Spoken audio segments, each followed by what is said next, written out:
नमस्कार, मैं हूं पुष्पेंद्र चौधरी और आप देख रहे हैं India voice Haryana Punjab bulletin में आपका स्वागत है। रुक करते हैं खबरों की ओर। इंद्री की अनाज मंडी में सीएम नायब सैनी का धन्यवाद रैली में पहुंचने पर स्वागत हुआ। इस दौरान इंद्री के विधायक राम कुमार कश्यप ने बुके देकर उनका जोरदार स्वागत किया। मुख्यमंत्री नायब सैनी ने कार्यकर्ताओं का धन्यवाद किया। इंद्री विधानसभा की सभी सड़कों के नवीनीकरण के लिए 10 करोड़ रुपए की राशि भी दी गई।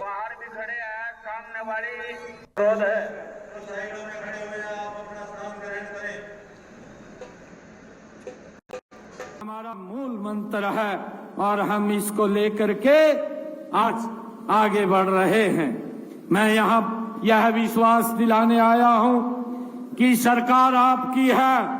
हमारा उद्देश्य सिर्फ एक है कि हर क्षेत्र का विकास और हर नागरिक का उत्थान हो। आपकी हर शिकायत को सुनने और सुधारने का ये हमारा कर्तव्य है। हम मजबूती से इसको आगे बढ़ाने का काम करेंगे। मुझे ये भी खुशी है कि हमने माननीय प्रधानमंत्री नरेंद्र मोदी जी के विकसित भारत बनाने के लक्ष्य को पूरा करने के लिए हम सब ने मिलकर के मजबूती से आगे बढ़ना है। इस काम में हरियाणा का अधिकतम योगदान सुनिश्चित करना है। मैं आपको विश्वास दिलाता हूं कि पेहवा विधानसभा क्षेत्र के विकास में हमारी सरकार कोई कमी नहीं रहने देगी और गति से इसको आगे बढ़ाने का काम करेगी। भाइयों, जब मैं चुनाव के अंदर आया था तो मैंने कुछ बातें आप लोगों के बीच में वो कही थी और मैंने कहा था कि हम गति से इस क्षेत्र का विकास करेंगे। भाइयों, आप लोगों ने पहले मुझे यहां से सांसद चुना है। मैं कहीं और नहीं आया, मैं अपने घर में आया हूं, अपने परिवारजनों के बीच में आया हूं।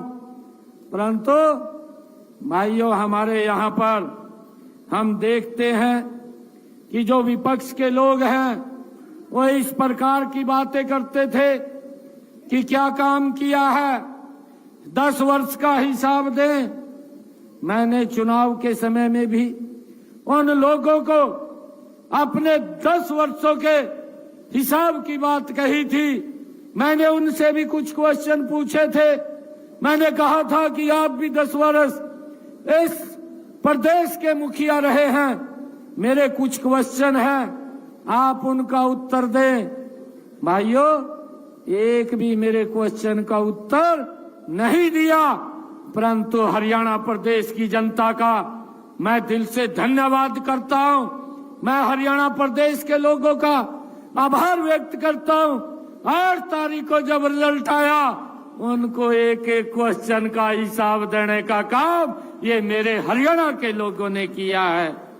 भाइयों, हमने पिछले 2 कार्यकालों में पेवा क्षेत्र में शिक्षा, कनेक्टिविटी और स्वास्थ्य सेवाओं आदि को बढ़ाने के लिए हमारी सरकार ने निरंतर काम किया है।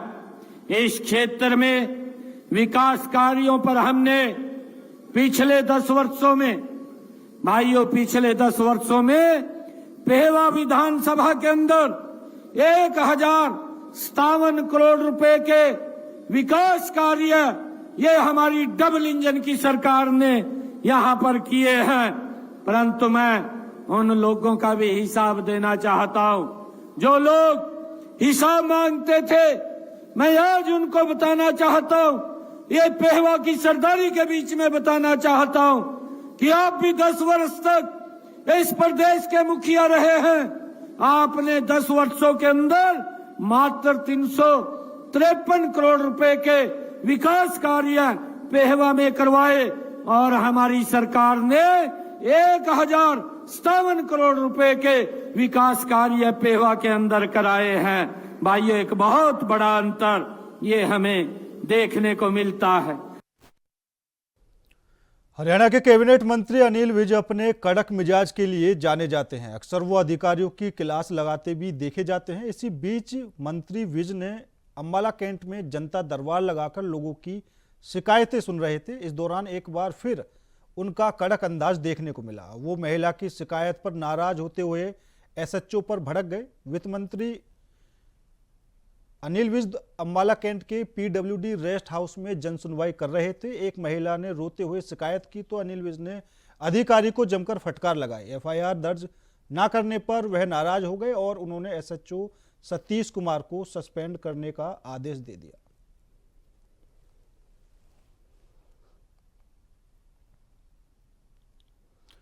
खबर गुरुग्राम से है, जहां रोजगार के मेले का आयोजन किया गया, जिसमें 450 युवाओं को नियुक्ति पत्र दिए गए, जिसमें मुख्य अतिथि के तौर पर केंद्रीय राज्य मंत्री राव इंद्रजीत सिंह पहुंचे। गुरुग्राम में रोजगार मेले का आयोजन किया गया। और एक चीज और मैं इसके अंदर बताना चाहता हूं कि जो भारत सरकार की तरफ से प्रयास किए जा रहे हैं कि 500 कंपनीज जो कि बड़ी कंपनीज हैं, उसके अंदर अगले 5 साल के अंदर 1 करोड़ के करीब बच्चों को मतलब एज ट्रेनीज लिया जाएगा और उनको 5,000 मासिक तनख्वाह मिलेगी। तो ये उन्होंने जिक्र तो किया, पर उसको थोड़ा सा इलेबोरेट कर रहा हूँ मैं कि भारत सरकार की तरफ से ये प्रयास है कि ज़्यादा से ज़्यादा लोग टेक्निकली क्वालिफाइड हों और उनको नौकरी मिले। और इसके अंदर एक कड़ी ये भी है जिसका मैंने विस्तार किया। देखो, किसान पंजाब के ज़्यादातर अग्रसर हैं। अगर प्रांतों की तुलना करी जाए तो हरियाणा के मुख्यमंत्री या उनकी सरकार ने आज के दिन कम से कम 24 फसलें ऐसी हैं जिनके ऊपर मिनिमम सपोर्ट प्राइस देना तय कर रखा है। खबर कैथल से है, जहां सीवरेज व्यवस्था चरमराई हुई है। हालांकि सरकार तो जनता के हित की योजनाओं को लागू करने में कोई कसर नहीं छोड़ रही, लेकिन अधिकारियों की लापरवाही के कारण जनता को परेशान होना पड़ रहा है। पिछले काफी समय से कई बस्तियों के लोग इस समस्या से जूझ रहे हैं।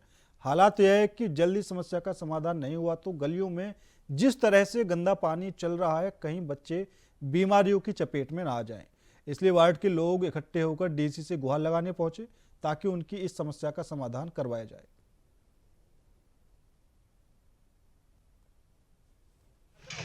सर, हम डीसी साहब से मिलने आए हैं और हम अंबेडकर नगर के कसोड़ा बस्ती वाले, कसोड़ा कॉलोनी वाले और क्योड़ कॉलोनी में, उसमें नहीं सीवरेज का पानी बिल्कुल एक एक गोड्डा गोड्डा पानी चल रहा है जी। और ये पहला पानी इसमें ड्रेन में छोड़ी करते, लेकिन अब ये ड्रेन में पानी बंद करके इन्होंने मोटर चल रही है ना, वो मोटर भी खराब है, 3-4 दिन होगी जी। और लगातार उसमें पूरा वार्ड में गंदगी फैल रही है। हम इसका बारे में कई बार मिल चुके हैं, कह चुके हैं, लेकिन इसके बारे में कुछ भी समाधान नहीं। कौन से वार्ड की समस्या है? वार्ड नंबर 12 की है सर। सीवरेज का बहुत बुरा हाल है, पूरी बीमारी फैलने का खतरा है। कितने दिन हो गए ये तो जी 10-15 दिन हो गए लगातार। क्या समस्या है? सीवरेज की बहुत बुरी समस्या है सर। किसे मिले हो आप? हम मिले हैं जी सर, बार बार जा रहे हैं। रायतला में हम उस पर जो मोटर चले नहीं, हमारा सारा वार्ड मोटर पे डिपेंड है। सीवरेज का तो कहीं कनेक्शन ही नहीं है। छोटे सी टेम्परेरी से पाइप दाबिया, वो पाइप में डबल मोटर चला। पहले 24 घंटे पानी चला था, जब भी उसका मान ले चिक्कड़ नहीं खत्म हुआ था। 12 घंटे तो बालाजी कॉलोनी का चला और 12 घंटे जो वार्ड नंबर 12 उसका चला। एक बार डबल चला दी थी, वो पूरी की पूरी लाइन ही पट गई। उसके बारे में कुछ भी ध्यान नहीं दे रहे। हम तो आपसे यही रिक्वेस्ट करें सरकार से भी और प्रशासन का। समस्या सीवरेज आ गई है भाई। सीवरेज हमारा तो गंदगी फैल रही है सारा ही, और कोई प्रशासन को सुनो नहीं रहा। फोन करा के तक गोली देवे हमने तो। पब्लिक हेल्थ के अधिकारी क्या कह रहे हैं? पब्लिक हेल्थ के अधिकारी एसडीओ लोग गए थे, जो वार्ड में एमसी करावा, एमसी पब्लिक ने बुलाए रखा हुआ है। पब्लिक की बात नहीं सुनता, जो क्या नौकर है, पब्लिक का नौकर है एसडीओ। उसी कह दियो है ना एसडीओ, मैं ठोक का कहूँ भाई, ठीक है नहीं, मामला एसडीओ के खिलाफ कार्रवाई बिठवानी है। हमारा पानी तो तुम्हारा बच्चे बीमार होने वाला काम हमारा फायदा कौन सा है? हाउस टैक्स नहीं भरते हम, कहीं नहीं कर रहे, सारे कॉलोनी का करने लग रहे हम। हाउस टैक्स माम दे, सारी चीज देने लग रहे सरकार की, सरकार की तरफ तो हमारा सुविधा क्यों नहीं? ठीक है नहीं, अब डीसी से शिकायत करोगे? हाँ डीसी से शिकायत कराएंगे भाई। तो सफाई व्यवस्था कैसी है वार्ड में? सफाई व्यवस्था है नहीं, थप्पड़ी हमारी तो सीवरेज वाली। भिवानी में कड़ाके की ठंड शुरू हो चुकी है, जिसके चलते सड़कों पर घना कोहरा देखा जा सकता है, जिसके कारण विजिबिलिटी महज 100 मीटर रह गई है और सड़कों पर वाहन रेंगते हुए दिखाई दे रहे हैं। वहीं न्यूनतम तापमान 12 डिग्री सेल्सियस पर पहुंच गया है और ठंड के साथ ही आबो हवा भी खराब हो गई है। लोगों का कहना है कि ठंड और स्मोक का असर बुजुर्ग और बच्चों पर पड़ रहा है और ऐसे में डॉक्टरों ने बुजुर्गों और बच्चों को सुबह के समय घर से बाहर ना निकलने की सलाह दी है।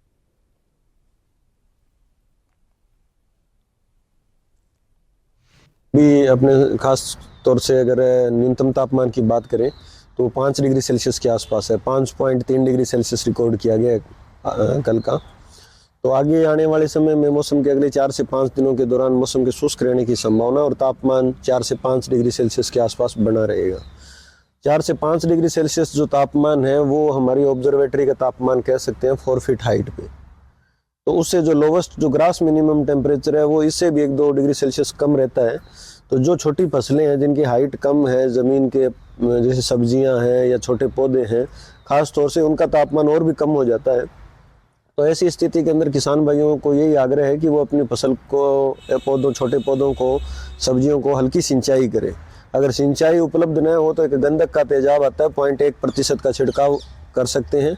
इससे क्या है कि थोड़ा टेम्परेचर बढ़ेगा और फसल पाले से फसल का बचाव होगा।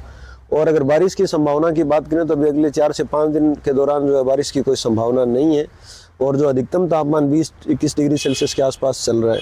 तो किसान भाइयों से ये तो बात रही। और स्पेशली अगर सरसों की बात करें तो सरसों की फसल को इस समय काफ़ी बार देखा गया है कि पाले की जो स्थिति बनती है। तो अभी जैसे 4 से 5 डिग्री सेल्सियस टेम्परेचर है और जो सरसों की फसल अभी फ्लावरिंग स्टेज पे है, तो किसान भाई ज़रूर उसमें हल्की सिंचाई करें। अगर सिंचाई उपलब्ध न हो तो वो गंधक का तेजाब जो बताया 0.1% का छिड़काव करके, क्योंकि सरसों की फसल में पाले पड़ने की संभावना सबसे ज़्यादा रहती है। तो यही हमारी फोरकास्टिंग है। जो पहाड़ों पर जो बर्फबारी हुई है, बर्फबारी का असर है कि अपने यहाँ पे जो ठंड बढ़ी है एकदम से, और उसके साथ साथ हवाएं चलने से जो ठंड है उसका प्रकोप और ज़्यादा जो है वो हुआ है। तो ये कंडीशंस जो है वो आगे भी बनी रहेगी 4 से 5 दिन। उसके बाद में आगे हो सकता है मौसम में कुछ तब्दीली आए।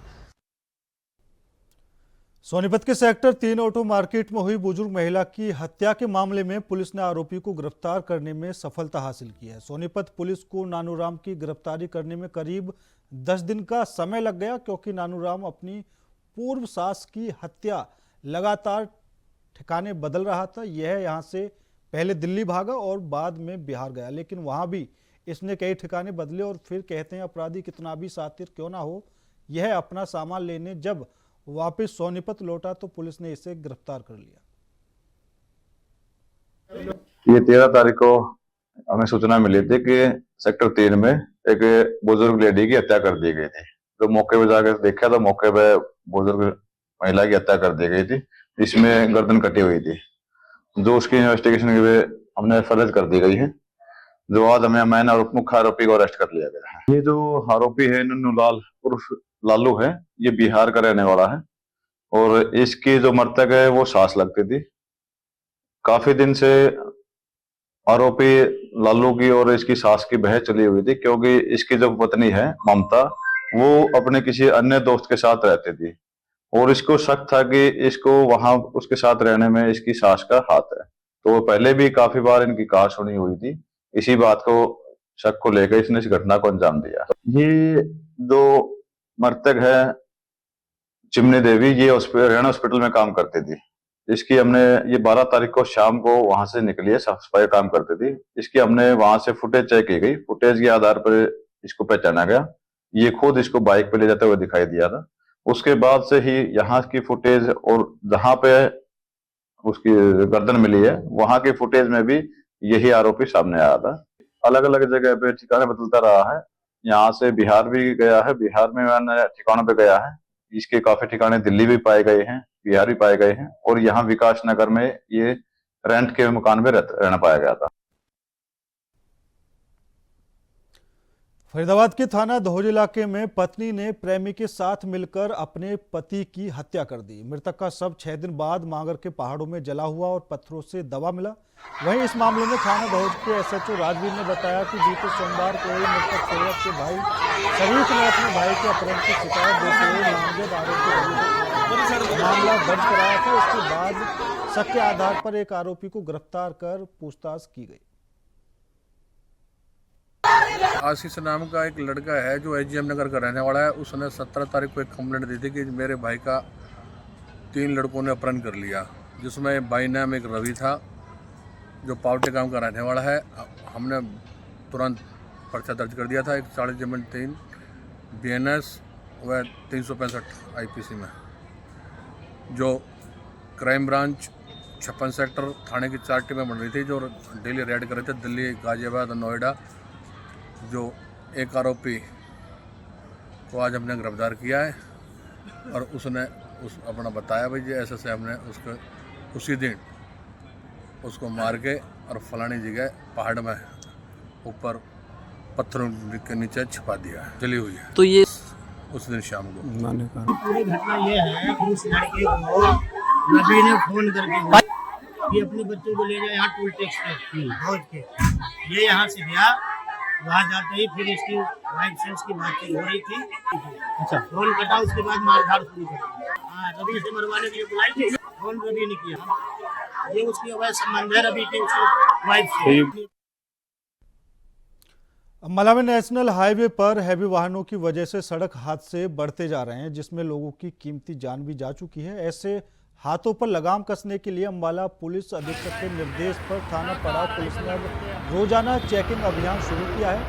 लेन में न चलने वाले, गलत तरीके से टेक ओवर करने वाले, नियमों की उल्लंघना करके तेज गति से वाहन चलाने वाले के खिलाफ कार्रवाई कर उनका चालान किया जा रहा है। अधीक्षक अम्बाला जी के दिशा निर्देश के अनुसार जो सड़क हादसे हैं उनमें कमी लाने के लिए जो रोंग लेन साइड पे व्हीकल चल रहे हैं उनके चालान किए जा रहे हैं, और उसी मुहिम के तहत आज अब तक टोटल 11 चालान किए गए। ये हैवी व्हीकल्स के हैं जिनमें लगभग मोस्टली ट्रक है और एक प्राइवेट बस भी। हाँ जी, बिल्कुल अभियान अफसर अम्बाला के दिशा निर्देश के अनुसार ये लगातार सड़क हादसों में कमी लाने के लिए ये लगातार जारी रहेगा। करनाल में तेज रफ्तार कार चालक का कहर देखने को मिला है। हादसे दिन रात का है। सेक्टर 12 में जब तेज रफ्तार कार चालक ने जहां पहले दूसरी तरफ से आ रही थार जीप को टक्कर मारी, उसके बाद बिजली के ट्रांसफार्मर में अपनी कार घुसा दी। हादसे में जहां कार का अगला हिस्सा क्षतिग्रस्त हुआ, वहीं थार जीप में सवार परिवार भी बाल बाल बचा है। वहीं घटना की सूचना मिलने के बाद पुलिस मौके पर पहुंचकर जांच कर रही है। पीछे से आ रहा था, वो गाड़ी से तेज इतनी रफ्तार में था जी, काली गाड़ी वाला, कि खंबा भी उखाड़ दिया, ट्रांसफार्मर भी नीचे से उखाड़ दिया। ये इनको टक्कर मारी, ये उधर से आए थे। ये बच्चे को जनानी और मियाँ बीवी दोनों बैठे थे और ड्रिंक करके उतर के वो बोला क्या हो गया। स्पीड तो ज्यादा थी, कम से कम 125 की स्पीड में रही वरना वाला जी। मेरे ख्याल अकेला था जी, उतर के मार के भाग गया। फिर सेक्टर 32 की गाड़ी है, इसमें एक कपल था और 6 महीने का बच्चा था जो बिल्कुल बाल बाल बचा है। 10 की रुक रहे थे तो ऑलमोस्ट, तो ये हादसा चौक वाली साइड से है और ये तो यहाँ से मोड़ पे रुका हुआ था ना जी। ये तो पटियाला से नाभा जा रहे 3 युवकों की कार एक ट्रक से टकरा गई, जिसके कारण गाड़ी में आग लग गई, जिससे गाड़ी में सवार 3 युवकों में से एक युवक की मौत हो गई और 2 युवकों को पटियाला के एक निजी अस्पताल में भर्ती कराया गया है, जहां दोनों युवकों की हालत गंभीर बनी हुई है। वहीं पुलिस ने मौके पर पहुंचकर जांच पड़ताल शुरू कर दी है। रात करीब 11:30 ਵਜੇ ਸਾਨੂੰ ਇਤਲਾਹ ਮਿਲੀ ਸੀ ਵੀ ਇੱਥੇ ਐਕਸੀਡੈਂਟ ਹੋਇਆ ਰੌਣੀ ਪਿੰਡ ਦੇ ਨਜ਼ਦੀਕ। ਇਹਦੇ ਵਿੱਚ ਨਵਰੀਤ ਦਾ ਮੁੰਡਾ ਨਾਭੇ ਦਾ, ਉਹਦੀ ਸਪੌਟ ਤੇ ਡੈਥ ਹੋ ਗਈ ਸੀ ਔਰ 2 ਮੁੰਡੇ ਇੰਜਰਡ ਨੇ। ਇੱਕ ਮਾਲਵਿੰਦਰ ਸ਼ਰਮਾ ਭਵਾਨੀਗੜ੍ਹ ਦਾ ਤੇ ਇੱਕ ਹੈਗਾ ਅਰਸ਼ਦੀਪ ਹੈ ਮੁੰਡਾ ਨਾਭੇ ਦਾ। ਇਹ ਜ਼ਖਮੀ ਨੇ। ਇਹਦੇ ਵਿੱਚ ਜ਼ਖਮੀ ਹੈਗਾ ਜਿਹੜਾ ਅਰਸ਼ਦੀਪ ਸਿੰਘ, ਉਹਦੇ ਬਿਆਨ ਤੇ ਅਸੀਂ ਮੁਕੱਦਮਾ ਦਰਜ ਕਰ ਰਹੇ ਹਾਂ ਤੇ ਅਗਲੀ ਕਾਰਵਾਈ ਅਮਲ 'ਚ ਲਿਆਂਦੀ। ਕਾਰਨ ਉਹਦੇ ਬਿਆਨ ਮੁਤਾਬਕ ਹੈ ਜੀ ਵੀ ਕੋਈ ਟਰੱਕ ਬਿਨਾਂ ਇੰਡੀਕੇਟਰ ਦੇ ਤੋਂ ਬਿਨਾਂ ਇਸ਼ਾਰਾ ਦਿੱਤੇ ਟਰਨ ਦਿੱਤਾ, ਉਹਦੇ ਵਿੱਚ ਗੱਡੀ ਹਿੱਟ ਹੋਣ ਕਰਕੇ ਹਾਦਸਾ ਵਾਪਰਿਆ। 28-30 ਸਾਲ ਦੇ ਬੱਚੇ ਨੇ ਜੀ। ਇਹ ਕਾਰਵਾਈ ਨਾਮਲੂਮ ਟਰੱਕ ਤੇ ਨਾਮਲੂਮ ਟਰੱਕ ਡਰਾਈਵਰ ਦੇ ਖਿਲਾਫ ਮੁਕੱਦਮਾ ਦਰਜ ਕੀਤਾ ਜਾ ਰਿਹਾ ਤੇ ਬੱਚੇ ਦਾ ਪੋਸਟਮਾਰਟਮ ਕਰਾਇਆ ਜਾ ਰਿਹਾ ਹੈ। ਪਰ ਰਾਤ ਐਕਸੀਡੈਂਟ ਤੋਂ ਬਾਅਦ ਪੈਟਰੋਲ ਕਾਰ ਸੀਗੀ, ਉਹ ਜਦੋਂ ਸਫੈਦੇ 'ਚ ਲੱਗੀ ਉਸ ਤੋਂ ਬਾਅਦ ਉਹਨੂੰ ਅੱਗ ਲੱਗ ਗਈ। ਪਰ ਉਸ ਤੋਂ ਪਹਿਲਾਂ ਜਿਹੜੇ ਨੇ ਬੱਚੇ ਸੇਫਲੀ ਬਾਹਰ ਨਿਕਲ ਗਏ ਸੀਗੇ ਤੇ ਜਿਹੜਾ ਇੰਜਰਡ ਸੀਗਾ ਮੁੰਡਾ ਨਵਰੀਤ ਸਿੰਘ ਜਿਹਦੀ ਡੈਥ ਹੋਈ ਹੈ, ਉਹਨੂੰ ਇਹਨਾਂ ਦੋਨਾਂ ਬੱਚਿਆਂ ਨੇ ਬਾਹਰ ਕੱਢ ਲਿਆ ਸੀ। ਫਿਰ ਰਾਹਗੀਰਾਂ ਦੀ ਮਦਦ ਨਾਲ ਇਹਨਾਂ ਨੇ ਉਹਨੂੰ ਐਡਮਿਟ ਕਰਵਾਇਆ, ਜਿੱਥੇ ਡਾਕਟਰਾਂ ਨੇ ਉਹਨੂੰ ਮ੍ਰਿਤਕ ਘੋਸ਼ਿਤ ਕਰਤਾ ਸੀਗਾ ਤੇ ਪੁਲਿਸ ਨੇ ਤੇ ਪਬਲਿਕ ਦੀ ਹੈਲਪ ਨਾਲ ਫਿਰ ਫਾਇਰ ਬ੍ਰਿਗੇਡ ਦੀ ਮਦਦ ਨਾਲ कार ते अग बुझाई गई है। फिलहाल मेरे साथ इस बुलेटिन में इतना ही। बाकी देश और दुनिया की तमाम खबरों के लिए देखते रहिए इंडिया वॉइस।